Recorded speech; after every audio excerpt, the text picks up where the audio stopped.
Alright. Hey there, YouTube. Dubs Rider here. And I am out on an incredibly hot day. I don't even know what the temperature is here, but let's see. Almost 90 degrees, like 88 degrees. Putting some miles on the old Honda CTX. So I've been getting a lot of feedback and comments on my Road Glide ride and review, and I have to say I absolutely love that bike. I can't find any flaws in it aside from the price. And that might be the determining factor behind me not pulling the trigger, is it's not ready to make that kind of commitment financially. But phenomenal bike, absolutely love it. I don't think anybody looking at getting one of those could go wrong at all. But I haven't been out vlogging since then. Actually, I've been working on my other toy truck that I've got. Some nice Harleys over there, and doing some upgrades and mods to that. So I haven't had as much time for the old Honda here, but I did, while I was doing some stuff to my truck, I did do a few things to this one. Noticed I've got down there, I got highway pegs on here now. And one of the things that was kind of bothering me was, you know, just the long distance riding on this was somewhat uncomfortable, just from not being able to kind of move around and move your feet. Not that the riding position on the bike is uncomfortable, but for a long period of time, just sitting in that same spot kind of gave me some leg cramps and stuff. So what I did, there's a guy on the Honda CTX1300 forums that makes these little brackets for fog lights, as well as just highway pegs. And so I got the fog light and bracket combo from him. I haven't quite decided what fog lights I'm going to put on here yet, but I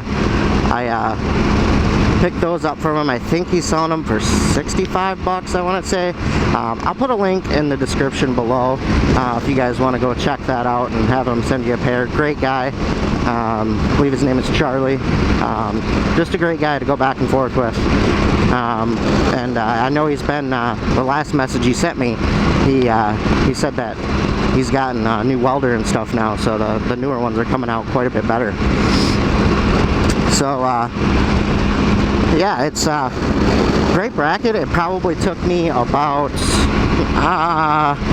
20 minutes to kind of just take my time and make sure, because you do have to cut a little piece out of the fender, or out of the plastic guard down there, to get the brackets to kind of sit in there properly.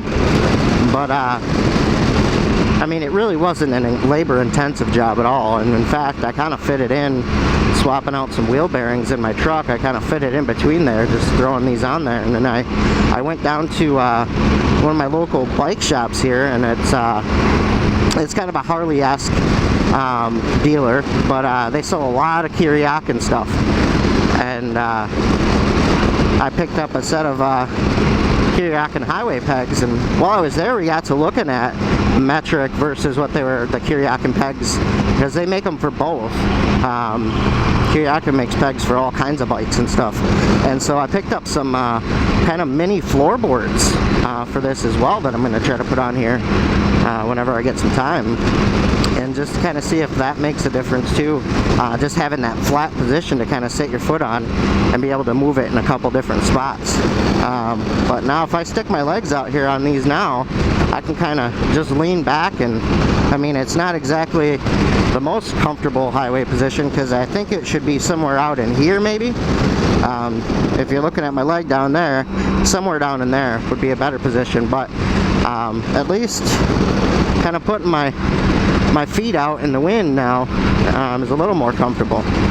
Now, if you guys are, I've got a few miles on here, and this is kind of my first ride with him, kind of figuring things out, but I've got a few miles with him now, and one of the things that you will notice with a tighter peg in there, and I'm thinking I might want to put some extensions on there, your foot kind of falls right on the side of the engine there, and you end up with like your calf being kind of hot. But I mean, I've kind of fixed that by just moving my foot down a little bit and not putting the arch of my boot on the highway peg, and just kind of putting my toes on the highway peg, and my legs kind of fall right beneath that. So that's something to kind of keep in mind, that you know, I might want to get some extensions to kind of move those out a little further, but I don't know what that's going to do as far as lean angle on the bike and stuff. So I'll have to kind of report back on that.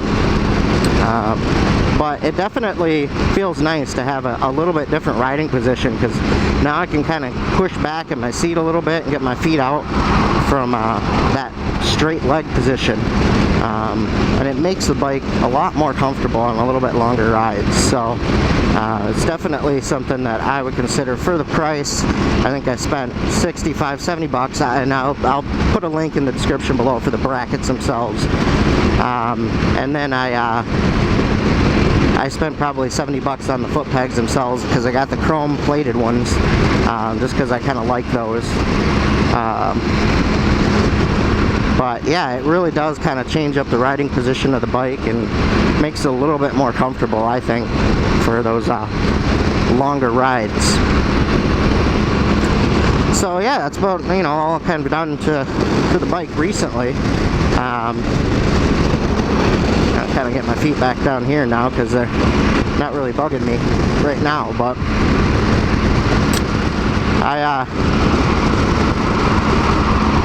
I think a lot of people kind of got the impression that I disliked my bike, my CTX, just because I've been kind of looking at new bikes, and it's not really it at all. I've just kind of, I've always got that kind of restless personality, I guess, and you know, like with vehicles, I'm constantly, it's like a revolving door, and so I'm constantly looking at different vehicles. And now that I'm into the motorcycle gang, or motorcycle thing, I've kind of looking at different bikes all the time. Plus I want to kind of put some reviews out there as to people kind of looking for kind of a touring motorcycle, what they can expect out there in the market right now.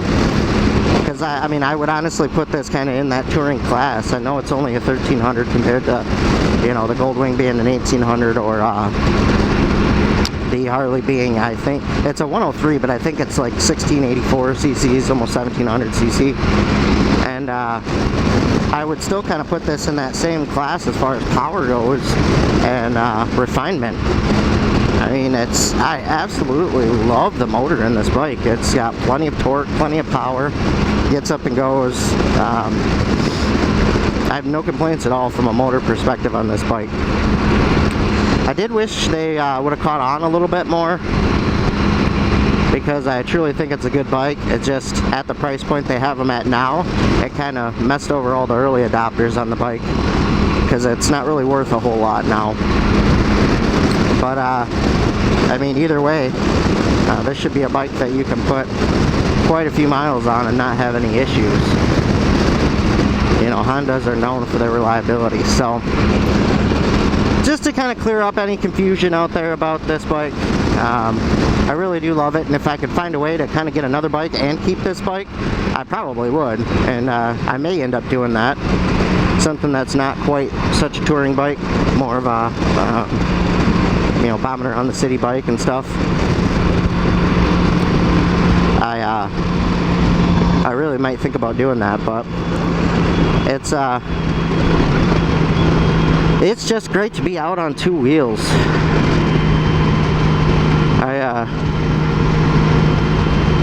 Man, it's incredibly hot out. Wow. Out on the highway, you don't really notice it as much, but as soon as you slow down and that wind isn't there anymore, it kind of it gets you. It's because it's incredibly hot out here. I switched over to kind of a gray shirt today. I normally ride in a black shirt when it's hot out like this, and then I switched over to a gray one with just the black undershirt, just because I was hoping maybe it would kind of deflect some of that heat and some of that sun. These black shirts just suck up the sun. But yeah, I'm kind of babbling on here, so yeah, if you guys are thinking about picking up some highway pegs for this bike, definitely suggest it. Makes it far more comfortable. I think I'll be doing a new seat review here soon too, as I was thinking about getting a new seat for it. And so yeah, stay tuned for some good videos coming up on the Honda CTX1300. As always, guys, please like and subscribe. And I've got all the links to my social media below. And I will talk to you guys later. Ride safe.